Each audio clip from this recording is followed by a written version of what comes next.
It doesn't just take willpower to survive. It takes guts. Life needs energy to exist. And almost all animals get their energy the same way, with a built-in power plant, a digestive system that turns food into fuel. But how does it work? How did animals evolve such a fantastic range of digestive systems? To understand the story of evolution, you have to go with the gut.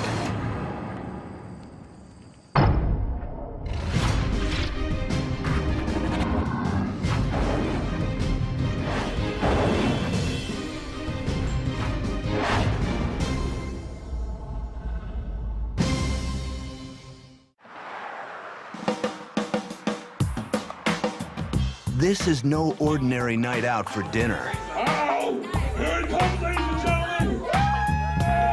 It's a celebration of the powers of the gut. Oh my God! These competitive eaters may eat 20 pounds of food at a single sitting. Ladies and gentlemen, are you ready? How do they do it? It's time to start. With the help of a biological factory inside their bodies. The product of 500 million years of evolution. Once the food enters the mouth, the transformation begins. As food is chewed, moistened, and broken down with saliva, our tongues mold it into soft pellets that we can swallow. Food slides down the esophagus. It is churned in the stomach and mixed with powerful enzymes and acid. After 4 or 5 hours in the stomach, the food, now almost pure liquid, flows into the small intestines. Nutrients are extracted from the soup and absorbed into the bloodstream. The remainder is sent into the large intestine, where water is reabsorbed and solid waste is stored until it can be excreted. 1 minute and 30 seconds! We expect a lot from our digestive systems. Think about what it has to do. You go out and you get a burger and you shove it into your face, and then you expect your body to extract the proteins, fats, carbohydrates out of it, and then send those to the appropriate parts of the body. It's ridiculous what you expect of your stomach, but it's doing that for you every day. Just how complex is the human gut? In Luxembourg, there's a device that mimics every chemical and mechanical step required to digest a piece of food. Nearly 7 tons of industrial plumbing supplies and modern electronics make up a machine called cloaca.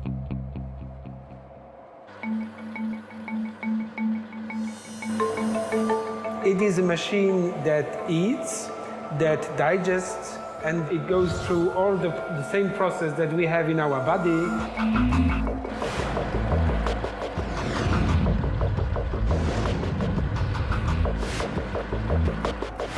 This big size of the machine shows how complex the human process is. Each morning, a staff member feeds the machine. This particular machine can eat exactly the same that we eat, and very often it's very good things. As food falls in, a meat grinder replicates the chewing action of our teeth. Food then flows into vats of digestive juice, including hydrochloric acid, a solvent that can dissolve rock, and the same stuff we use. Down the line, containers replicate the action of our intestines, the further breakdown of food and absorption of nutrients. This part of the machine, about 26 feet long, is roughly the same length of the intestines that lie coiled inside us. After some 25 hours, digestion in cloaca, as in our bodies, reaches the end of the line. And what comes out is really similar to what we do. And what we do is poop.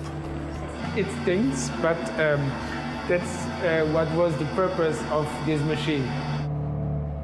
To do what our guts do, modern technology requires a giant room full of machinery. How did our guts get to be so complex? The answer is, they evolved.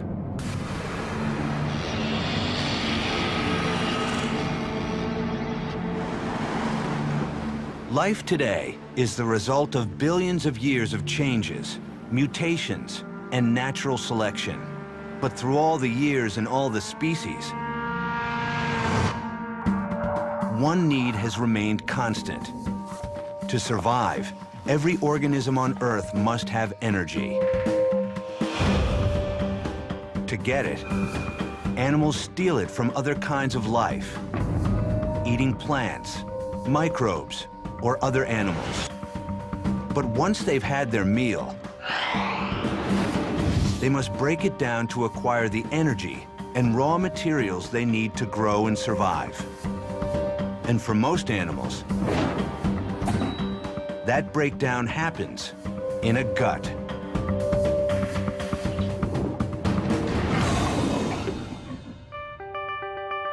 So the evolution of the digestive tract is an important component of the history of life. All of these animals are able to specialize on different organisms because they have specialized digestive tracts that let them do what they need to do.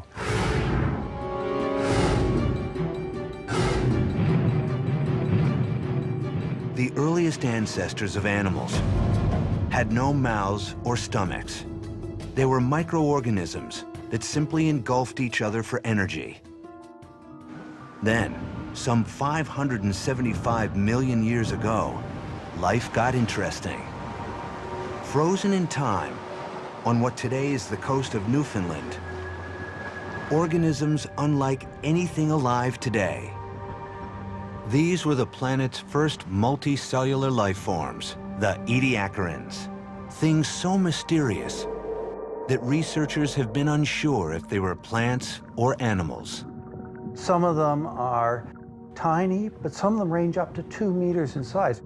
What we're looking at here is when life got big. To identify these ancient organisms, paleontologists Guy Narbonne and Marc Laflemme have come to the Royal Ontario Museum to study a rare trove of Ediacaran fossils. One of our first instincts is to try and compare these to organisms that are familiar to us, organisms that we know. In terms of construction, they're very unique. They're built up of basically small little modules that have no modern counterpart, and there's absolutely nothing in modern animals that look anything like this.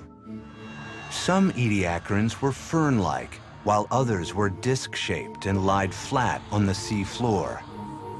While their shapes have led some experts to speculate that Ediacarans were early plants, Oh, the detail's exquisite. their ancient habitat tells a different story.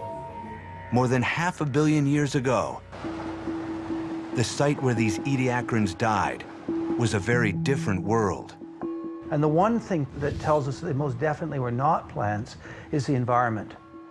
Analysis of the sediments here revealed that Ediacarans were living almost 1 mile underwater in a place of permanent darkness.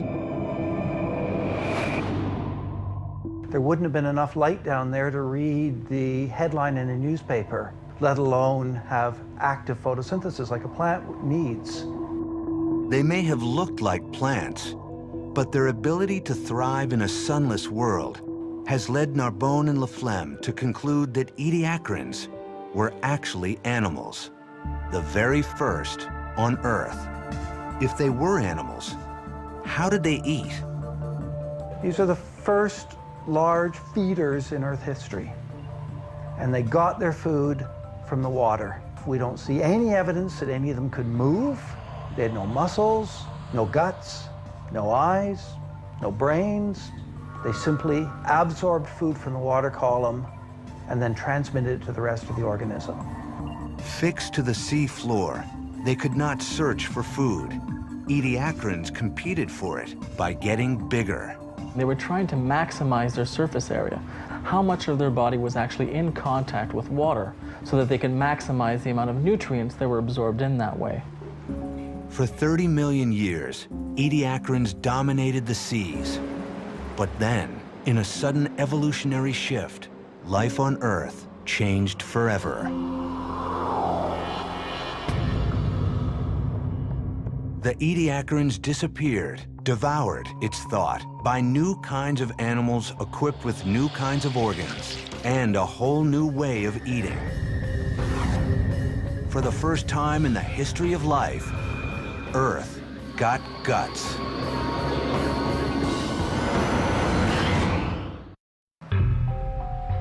For 30 million years, the seas were ruled by ediacarans, simple animals that absorbed food through their skin. But meanwhile, another lineage of animals was evolving a very different feeding strategy: a gut.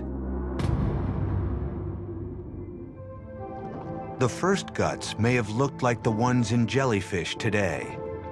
If you look at something like a jellyfish, it doesn't have a mouth and an anus and a tube going from one end to the other. All it has is a sac, so it can take food into the sac, and then it can spit the food back out. That works very well for jellyfish. But life in the sea was about to become far more complex. The ediacarans disappeared, overtaken by an entirely new array of creatures, born in an evolutionary event known as the Cambrian explosion.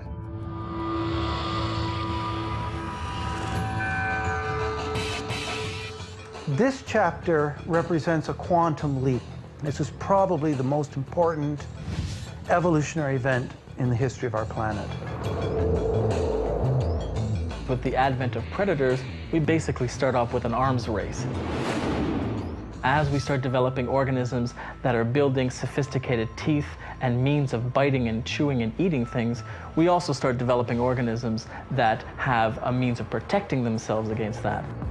This eruption of forms and shapes also brings a radical new digestive design. These Cambrian creatures were quite different from those of the Ediacaran in a number of ways. One of the most important ones is mobility. Mobility allowed organisms to feed differently. Active hunting required a more efficient gut, a way to take food in one end of the body and expel waste out the other. What evolved was a tube with holes at both ends, the basic blueprint of our own gut. But a tube alone was not enough to digest the well-armored prey of this new food chain. Predators needed extra help. That help came from something so tiny, it's invisible to the naked eye. Today, a striking example of this ancient digestive secret lies a mile below the surface.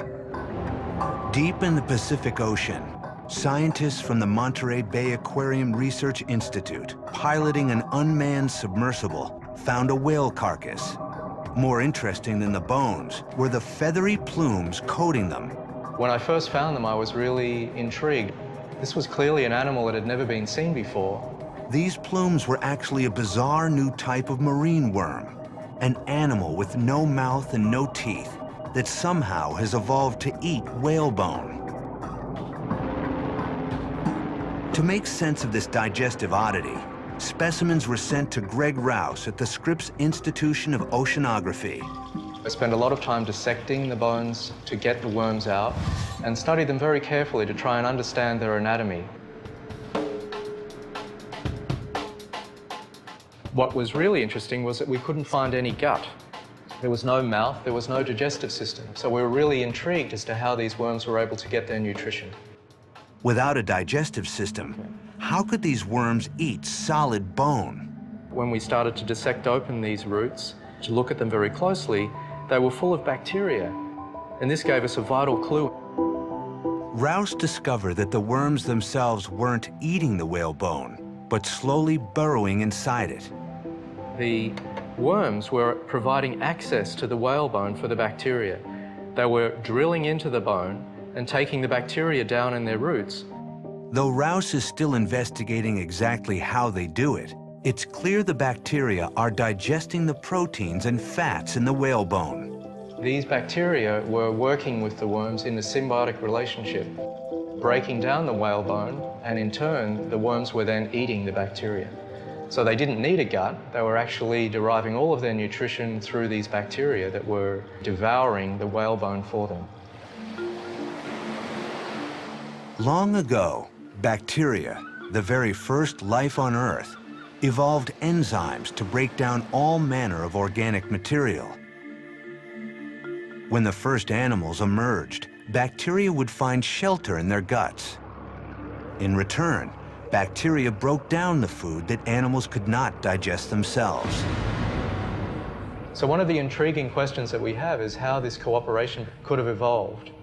And it appears to have occurred several times in evolutionary history. It seems to appear when there is a source of nutrition that's difficult for animals to directly exploit.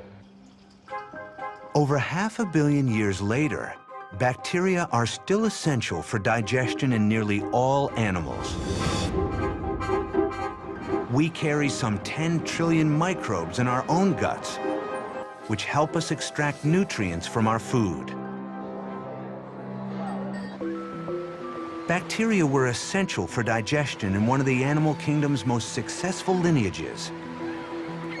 Creatures with backbones, our own ancestors, the first fish, evolved into fast-swimming predators. With powerful eyes and other senses for hunting, fish also evolved a more sophisticated gut. No longer a blind pouch or a simple tube, but the first proper stomach. When the stomach shows up, you get to pass food past different parts of your digestive tract in a certain order so you can be much more efficient about breaking the food down and getting the good stuff out of it. This powerful digestive engine opened the way to bigger, more complex animals. New kinds of food created new evolutionary opportunities. 375 million years ago, one lineage of fish discovered a whole new world of opportunity. On land, some land vertebrates would evolve guts for eating leaves, while others would eat insects.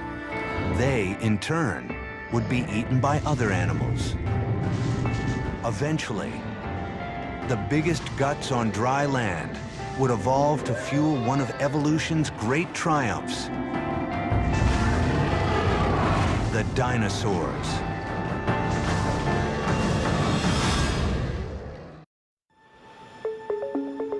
Paleontologists have been digging up dinosaur bones for about 200 years.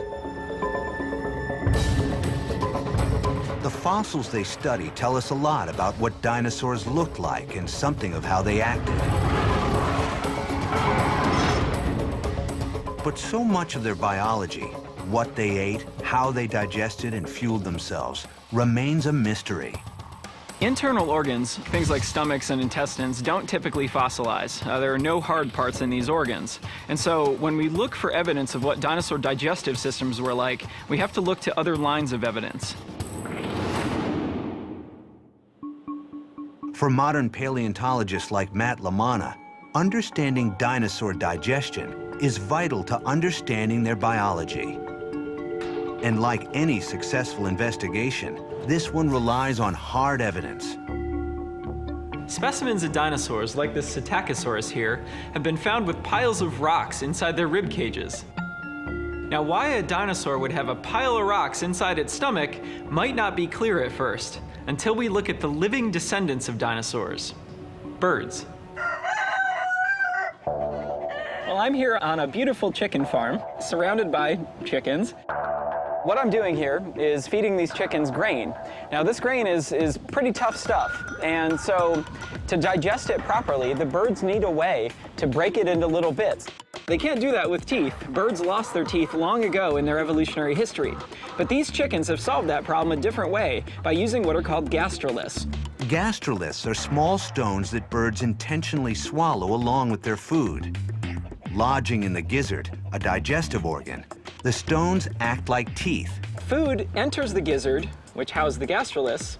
The gizzard will contract powerfully, forcing the stones against the pieces of grain, smashing the grain to bits and enabling the bird's digestive juices to act on it more efficiently. So what do stomach stones and chicken gizzards tell us about dinosaurs? Because we found several groups of dinosaurs with masses of gastroliths inside their guts, I think it's safe to assume that these types of dinosaurs had a digestive system that is similar to those of birds. For instance, these dinosaurs likely had a muscular gizzard that they used to smash food into little bits. Fossil gastroliths, like hollow bones, feathers, and other traits, show show that some dinosaurs had many bird-like features. But does that mean that dinosaurs also shared birds' high-energy lifestyle? That defining characteristic known as warm-bloodedness? Paleontologists have learned a lot about dinosaurs over the last few years, but there are still a few answers that remain elusive. One of these is the question of dinosaur metabolism. In other words, were dinosaurs warm-blooded or cold-blooded? We're really not sure. Even in the case of famous carnivorous dinosaurs like Tyrannosaurus rex.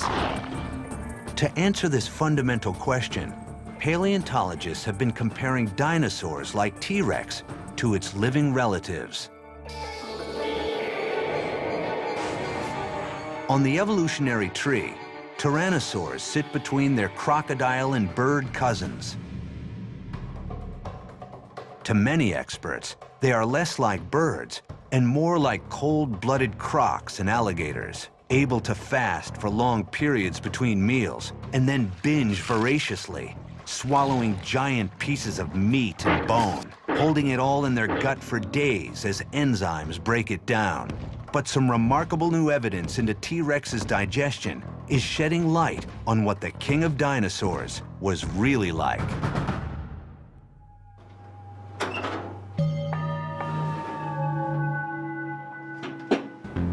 University of Colorado paleontologist Karen Chin is an expert on dinosaur digestion. She doesn't work with fossil bones. She studies something else the dinosaurs left behind.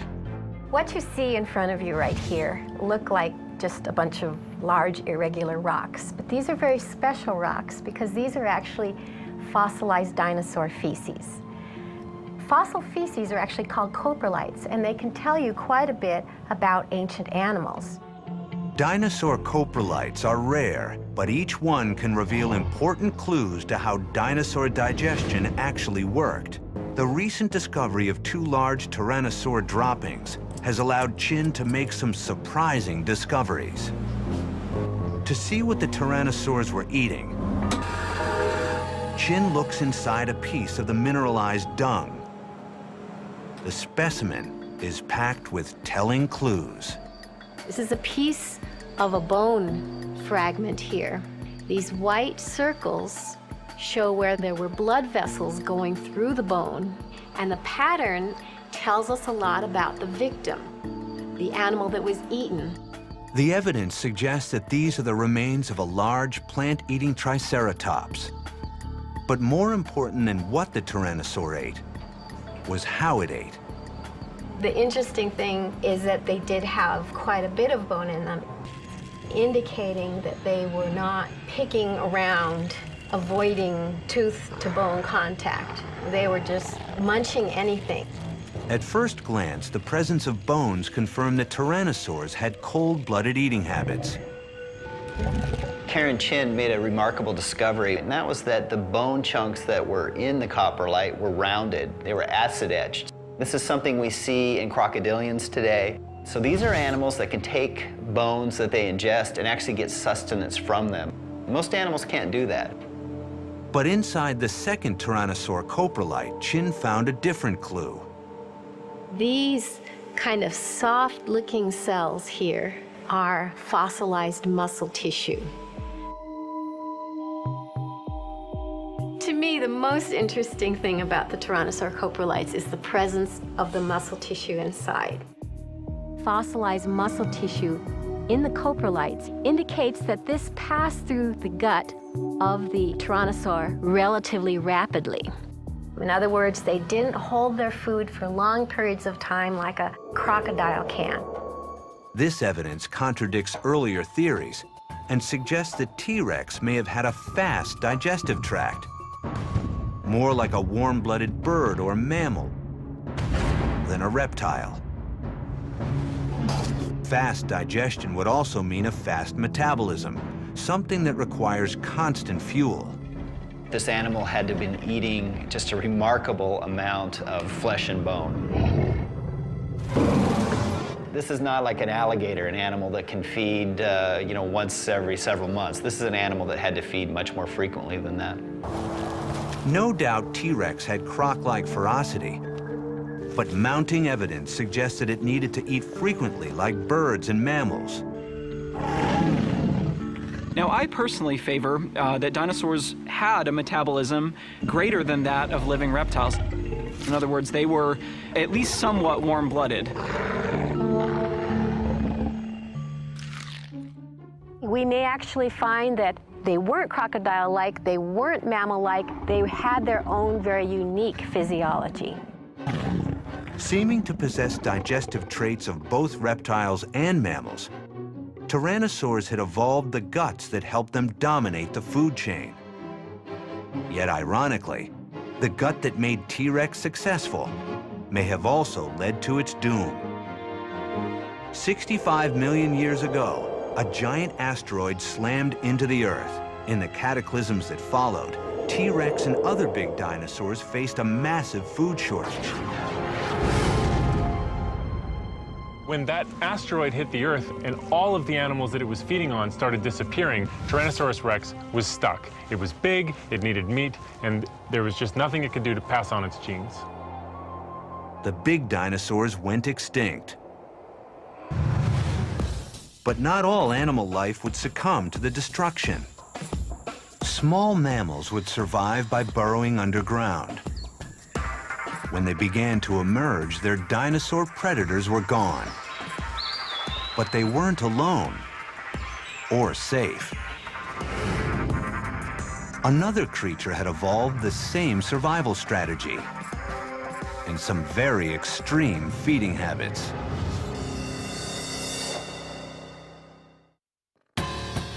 In the early days of mammals, one type of lizard evolved to take advantage of the bountiful food source. Rather than lunging after its prey, it lost its legs and slithered. Cold-blooded and slow-moving, it came up with a radical new approach to feeding as well.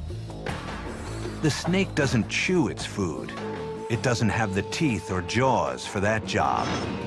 Instead, snakes swallow their victims whole. How do they do it? And why have they evolved this extreme feeding strategy?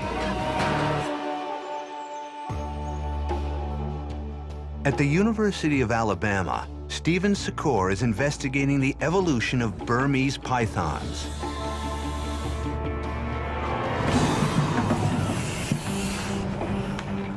What's amazing about these snakes is their ability to feed upon a prey item whose diameter is several times greater than that of the diameter of the snake's head.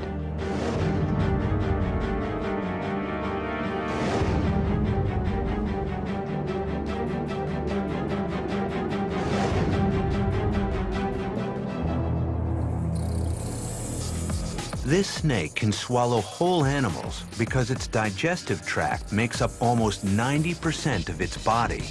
It is essentially one long gut. But once the swallowing is done, the hard work begins. How does the snake transform the rat into energy? A visit to the vet's office is one way to find out. All right, let's get this shot here from the side. One of the best ways that we can quantify the breakdown of the prey item within the stomach is by simply x-raying individual snakes. I'll take this shot. Good deal. Outwardly, the snake appears calm, but inside, a powerful engine is revving. Oh, that's nice. That's nice. It's already looked like it's been dissolving away. Here's the skull, and as you can see, some of that bone is missing. So this snake is already starting to break down a bit of this rat's head, as well as some of its skull. Internally, what you don't see is the very dramatic increase in acid production. At this point, I bet the stomach is putting out a lot of hydrochloric acid, as well as pepsin, and that's what's really breaking this all down. This is all literally hidden inside the snake. The rat will just continue to move down into the pit of the stomach, and the acid and the enzymes will just constantly break it down till there's nothing left. After 7 days, the rat is digested and stored as energy, which will carry the snake through a long fast. In the wild, the large snakes we call constrictors are the planet's ultimate binge eaters. These animals may spend weeks, even months, just sort of staked out in one place, lying perfectly still, a classic couch potato. It's been reported that some of these snakes are able to fast for years between meals. When constrictors do eat, they really know how to make up for lost time. Pythons commonly ingest prey that weighs a quarter or more of their own body weight. That's like a 200-pound man eating a 50-pound steak. But even with the immense meals these snakes are able to consume, how can they survive for so long without eating? Secor has discovered that snake guts come with a special feature, an on-off switch. We see this very dramatic turning on and turning off of the gut. A number of their organs are literally shut down during these periods of fasting. Having saved precious energy in between meals, pythons can jumpstart their stomachs when opportunity walks by. To understand how the snake actually pulls this off, Secor magnifies a section of the python's small intestine 15,000 times. The microscope reveals the snake's microvilli, the finger-like extensions that nearly all animals use to absorb nutrients. So in mammals, including humans, the microvilli don't change with feeding and fasting. They maintain their same length, same position. But Secor has discovered that snakes have evolved microvilli unlike those in any other animals. When fasting, their microvilli are short and ordinary. But after feeding, they begin to grow and grow. What really was amazing was within 6 hours, the microvilli have already doubled in length.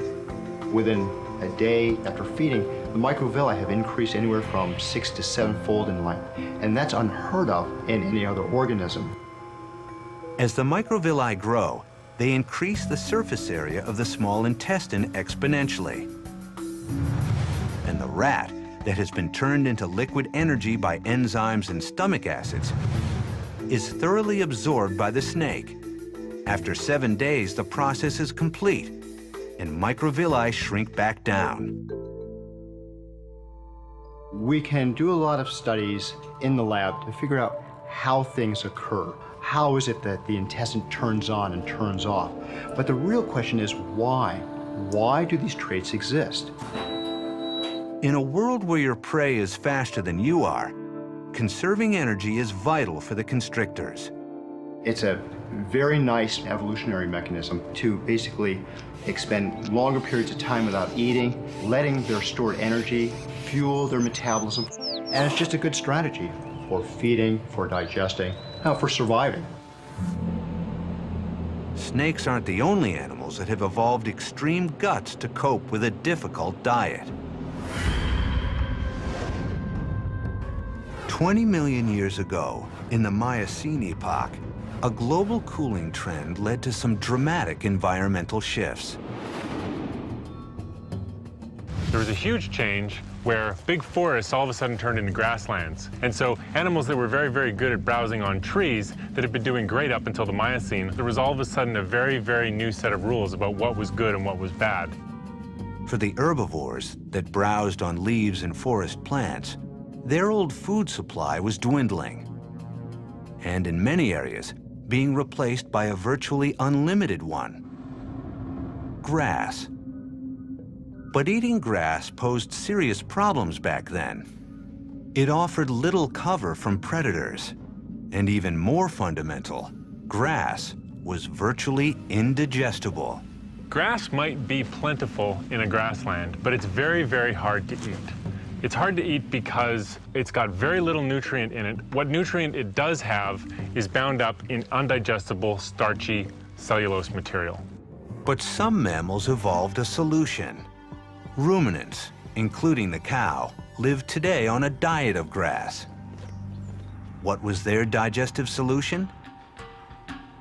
You can see it inside one kind of very special cow. Just like any other cow, Rose has an amazing stomach. How do we know? Rose offers us a window into the stomach, literally. She is a fistulated cow. With a surgical opening in her side, Rose is a research animal living at Cornell University. You just pop the plug in there so that we can gain access to the large compartment of the stomach, the rumen. A painless process for the cow has given scientists like Debbie Cherney an unprecedented glimpse inside one of the most complex digestive systems on Earth. But to do its job, Rose's gut is more than intricate, it's massive. Her first and largest chamber, a giant fermentation tank called the rumen, can hold over 250 pounds of soggy grass. She also produces 55 gallons of saliva a day. So it's a very large compartment to hold all this material so it can digest it slowly. In an 80-hour journey, grass travels through 4 chambers that progressively break down cellulose, extract energy, and absorb water. In all ruminants, this digestive odyssey begins with a unique behavior known as chewing the cud. When she's done eating, she'll ruminate. She spits up her food. She spits it up in the back of her throat. She'll swallow to squeeze out any water that's in there, and then she'll chew her food. Why this complicated eating behavior? It may have originated as a way to avoid predators, to have a meal without becoming a meal. Since they are a prey species, if they eat quickly and then go someplace out of the open and chew in a safe place, then more of these species would survive. But to digest grass, ruminants needed more than a big and elaborate digestive tract. They also used the Earth's original digestive aid, the tiny stowaways so many species carry inside them. Microbes have been living inside animals ever since animals evolved. But the cow has taken it to a new level. Its gut is a giant habitat for microbes. Inside, more than 200 different kinds of microorganisms are at work, including trillions of bacteria that attack grass, turning cellulose into sugar and energy. In the rumen, large protozoa dwarf the bacteria and keep them in check by eating them. And there's even fungi that break down the fibrous forage that the bacteria can't handle. When you see a cow eating grass, it's pretty neat to remember that cows can't digest grass. The only reason the cow is able to do anything with that grass is because it's got a big colony of bacteria living inside its gut that'll break down the grass for it. By partnering with the microbes and evolving the 4-part stomach, the cows and their cousins will come to dominate the grasslands. Huge, thundering herds of herbivores. And that, in turn, will help another group of animals. Animals that don't eat grass themselves, but eat the grass eaters. New species of carnivorous mammals will evolve. Some with jaws and claws, and even more fearsome predators with brains for the hunt. What makes us uniquely human? For a long time, it seemed as if the answer would lie in the evolution of our oversized brains. But new evidence suggests that part of the answer lies elsewhere, in our guts. Harvard anthropologist Richard Wrangham has spent his career studying chimpanzees, apes, and human origins. Before about 2 million years ago, our ancestors were members of a group of animals that we would think of as apes nowadays. If we saw them, we would not be inviting them to dinner. We would be watching them in zoos or in national parks. And they were these things, the Australopithecus. Australopithecus was short, with an ape-like brain, jaw and teeth, and gut. And then in this relatively short space of time, that species gave rise, among other things, to the things that became us. These new hominids were our direct ancestors. It's believed that over hundreds of thousands of years, an evolutionary blip, the brain capacity of these new species grew to twice that of Australopithecus, while their teeth and stomach shrank. So here we got the big problem. We got a big-toothed, small-brained ape that becomes a small-toothed, big-brained human. How did this happen? Wrangham believes that all of these changes had the same cause: a radical change in diet.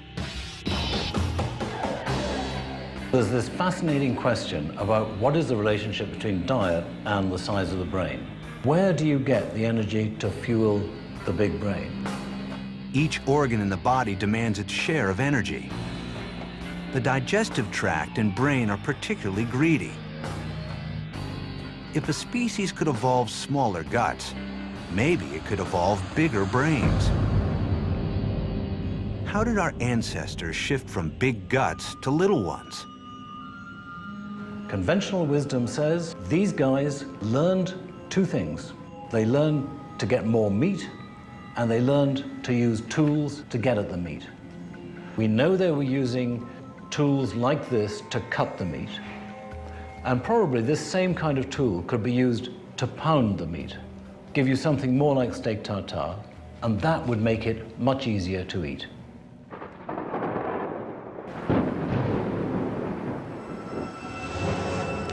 By doing work previously done by the digestive system, in effect pre-digesting food, tools helped our ancestors survive with smaller guts.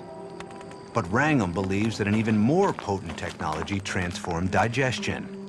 It's easy to imagine that once fire was used at all by these transitional species, then they would start resting their food against the fire because they'd learn very quickly that it tasted better. To Wrangham, the introduction of cooking changed everything.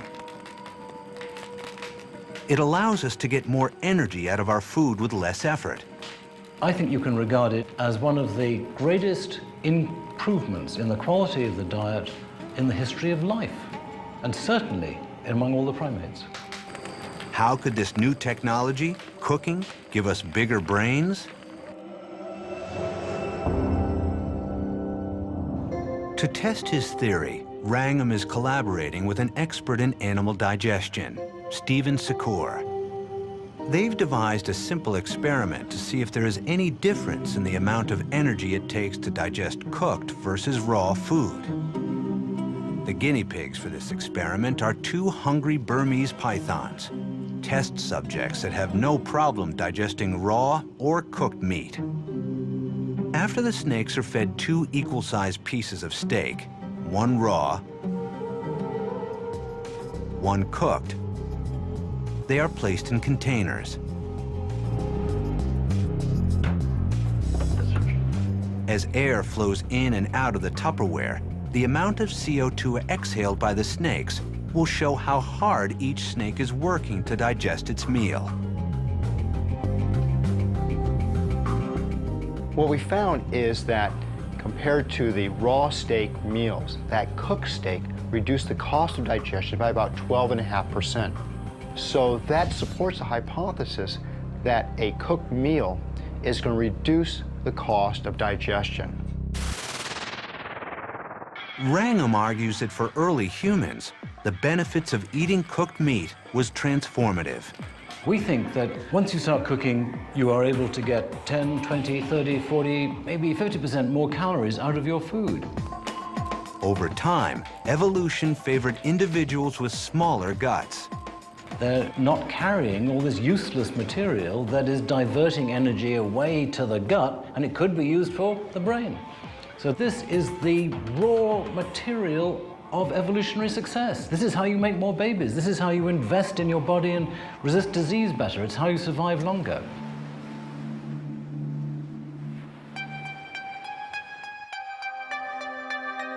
From the dawn of the animal kingdom, from simple pouches to tubes complete with stomachs, to digestive systems that could fuel a behemoth or let a mammal live on grass, guts have been at the center of evolution. And now, a new way of digesting food has allowed a new kind of animal to walk the earth, us.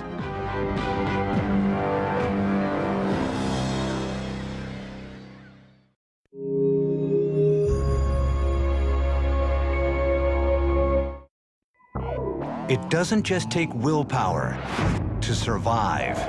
It takes guts. Life needs energy to exist. And almost all animals get their energy the same way, with a built-in power plant, a digestive system that turns food into fuel. But how does it work? How did animals evolve such a fantastic range of digestive systems? To understand the story of evolution, you have to go with the gut.